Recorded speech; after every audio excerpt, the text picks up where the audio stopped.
ফারুক, ওই ফারুককে নামের ছেলেটা, ওই ছেলেটা মাথার চুলকে কাটিং করেছে, সেই ছেলেটা প্যান্ট শার্ট পরেছে, সেই ছেলেটা কাটিং করে রাস্তায় অভিনয় করে মানুষকে দেখাচ্ছে, এটা সহ্য করতে পারবে না। উলামায়ে কেরামের কাছে আমি দাবি জানাচ্ছি, তাদেরকে আলেম বলতে পারবে না।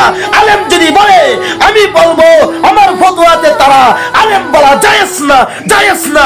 যারা বলবে তারাও আলেম না, তারাও আলেম না, তারাও আলেম না।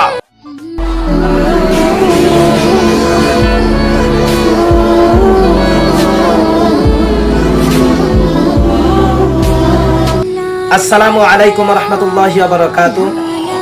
দেশ ও প্রবাসী ভাইয়েরা, আপনারা কেমন আছেন? আপনারা সকলেই জানেন, আপনারা সকলেই আমাকে চিনেন, আমি মাওলানা আলী হুসাইন আনসারী, ইসলামিক আলোচক। এটা আপনারা সকলেই আমাকে জানেন এবং চিনেন। আমার বয়ানগুলো আপনারা দেখেন, শেয়ার দেন। আসলে আমরা তো দ্বীনের রাহবার, আমাদের কাছ থেকে জাতি শিখবে অনেক কিছু, শিখে আমল করবে। আমরা কোরআন হাদিসের কথা বলি, এই কথা বলার পর তারা শুনে, মনোযোগ দিয়ে শোনার পর তারা আমল করে, আর আমল করে তারাও দিনদার হচ্ছে। আর এক শ্রেণীর আলেম কি করতেছে আজ এই বাংলাদেশে, এই বাংলাদেশে এই ঘটনা ঘটতেছে, প্রতিটা গলিতে গালাতে আমরা দেখতে পাইতেছি।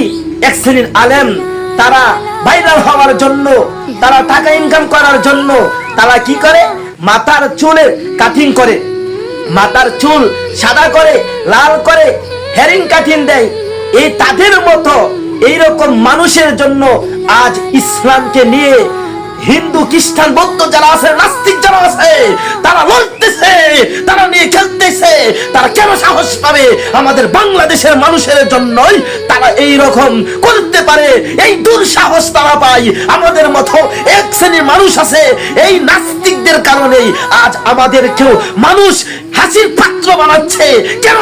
তা হতে পারে না, তা হতে পারে না। এই যে উমর নামে একজন মানুষ আছে, উমর ফারুক, ওই ফারুককে নামের ছেলেটা, ওই ছেলেটা মাথার চুলকে কাটিং করেছে, সেই ছেলেটা প্যান্ট শার্ট পরেছে, সেই ছেলেটা কাটিং করে রাস্তায় অভিনয় করে মানুষকে দেখাচ্ছে, এটা সহ্য করতে পারবে না। উলামায়ে কেরামের কাছে আমি দাবি জানাচ্ছি, তাদেরকে আলেম বলতে পারবে না।